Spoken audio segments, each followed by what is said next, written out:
The cereal aisle is one of the most carefully engineered spaces in any supermarket.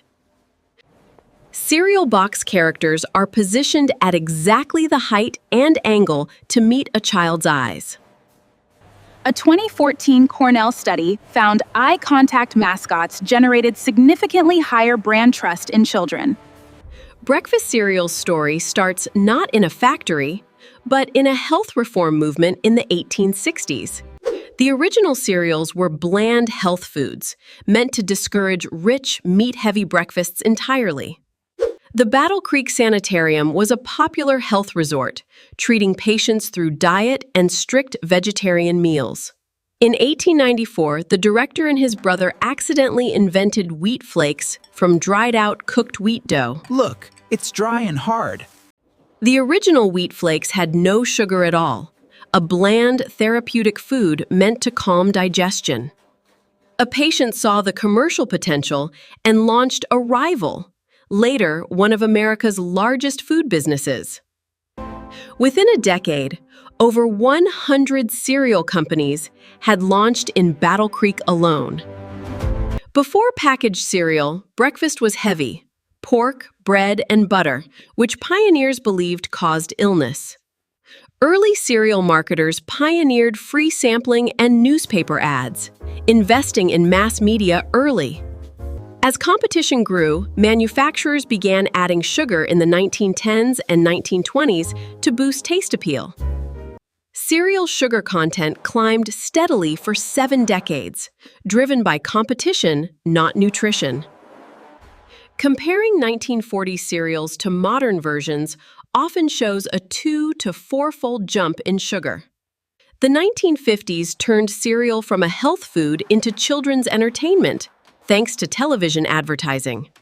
Saturday morning cartoons in the 1950s were largely funded by cereal advertisers targeting children directly. Each 1950s mascot was engineered around one emotional trigger: excitement, silliness, mystery, or obsession.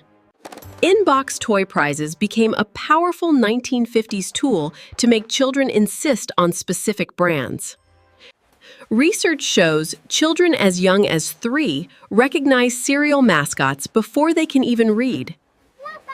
On many children's cereals, sugar is the second largest ingredient, making the bowl more dessert than breakfast. The most heavily advertised children's cereals average over 10 grams of added sugar per serving. 10 grams of sugar is about 2.5 teaspoons. Before the school day even starts. The AHA recommends 25 grams of daily sugar for kids. One bowl can eat up half that.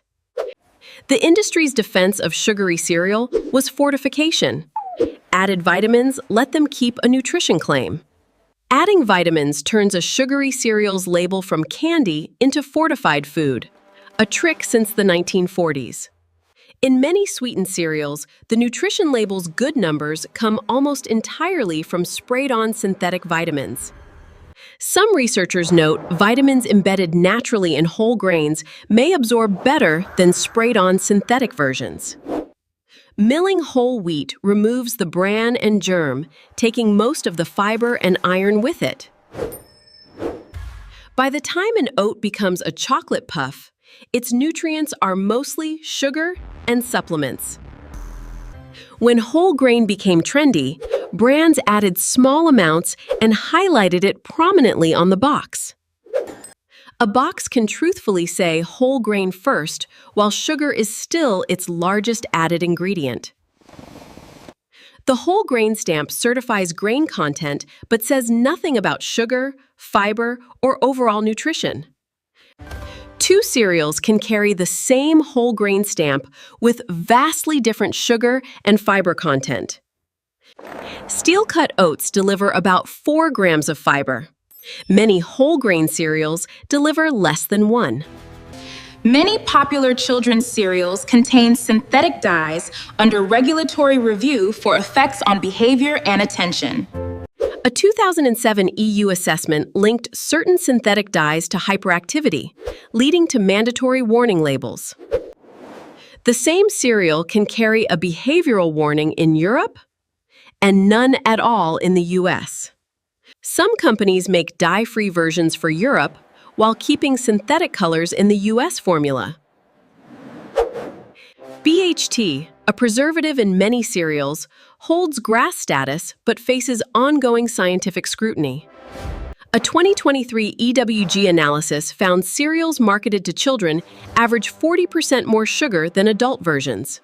Shelf placement follows a deliberate logic. Sweetened, character-branded cereals sit right at child eye level. A 2012 FTC report found cereal companies spent more on child-directed marketing than any other food category. As kids moved to digital platforms, cereal brands followed with character marketing on YouTube, mobile games, and social media. Advert games built around mascots are effective because children often don't recognize them as advertising. A high-sugar cereal spikes blood sugar fast, often crashing within 90 minutes, right around first period. Steel-cut oats produce a slower, more sustained glucose curve, linked to better concentration and mood. A study found kids eating a low-glycemic breakfast scored better on attention and memory tests later. Pediatricians say check the added sugar line, not the front-of-box claims, which aren't regulated for accuracy. Checking the back panel sugar line, not front claims, is the single most useful cereal buying habit. Granola looks healthy, but many popular granolas contain as much sugar as children's cereal. Premium granola often lists several sweeteners separately, keeping each lower on the list while sugar stays high. Splitting sweeteners into separate names keeps sugar from appearing first, even when combined content is huge. Combined, 4 separate sweeteners can outweigh the primary grain, though they never appear together on the label. Traditional untoasted muesli has no added sugar at all, relying on naturally sweet dried fruit. Plain rolled or steel-cut oats remain the most nutritionally straightforward option in the grain aisle. Beta-glucan fiber in oats has earned an FDA-qualified claim for cardiovascular risk reduction. Plain oats with banana deliver 4 times the fiber and half the sugar of most kids' cereal. Flavored instant oatmeal packets often carry 10 to 15 grams of sugar, nearly matching sugary cereal. Buying plain instant oatmeal and adding your own toppings keeps full control over sugar content. In 2007, major cereal brands pledged to limit marketing to children under 12 voluntarily. A 2019 analysis found kids still saw over 1,500 cereal ads a year despite that pledge. The cereals most advertised to children had nearly double the sugar of adult-marketed cereals. Point-of-sale marketing extends to checkout displays and impulse racks, all paid placement, not chance. Slotting fees mean cereals visible to kids are often there because of marketing budgets, not nutrition. Chile's 2016 reform required black warning labels on foods high in sugar, fat, or sodium. Research found Chile's black warning labels led to measurable drops in high-sugar cereal purchases.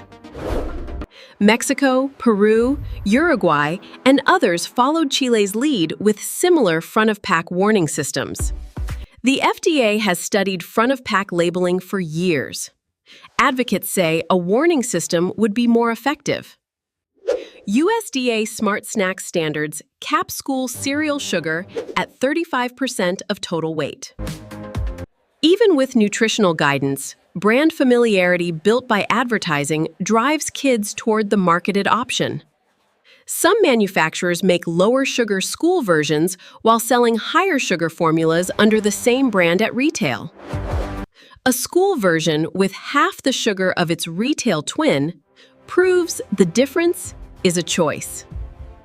Gradual sugar reduction of 20 to 30% over years can maintain sales while improving nutrition.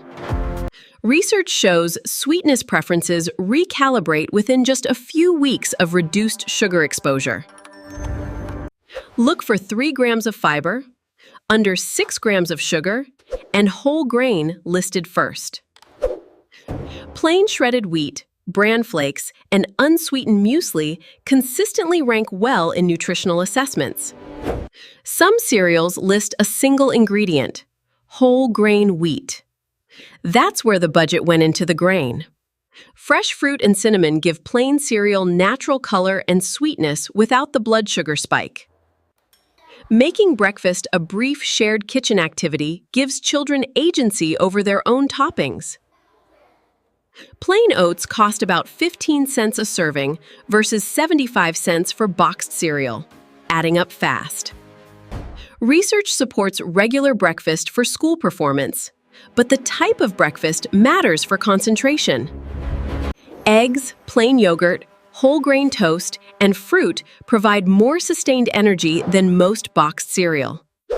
A 2020 BMJ meta-analysis linked high ultra-processed food intake to poorer academic performance. Under the NOVA system, most commercial cereals qualify as ultra-processed, linked to higher disease risk. Bulk bins often offer plain oats and unsweetened muesli at far lower cost per serving. Cereal's story is a century-long drift from health food to sugar-driven marketing success. The industry is slowly cutting dyes and sugar under consumer and regulatory pressure, though gradually. Your most powerful tool in the cereal aisle? Look past the box and ask what's really inside. A century of cereal history hides behind those cartoons. Subscribe to Grocery Science for more.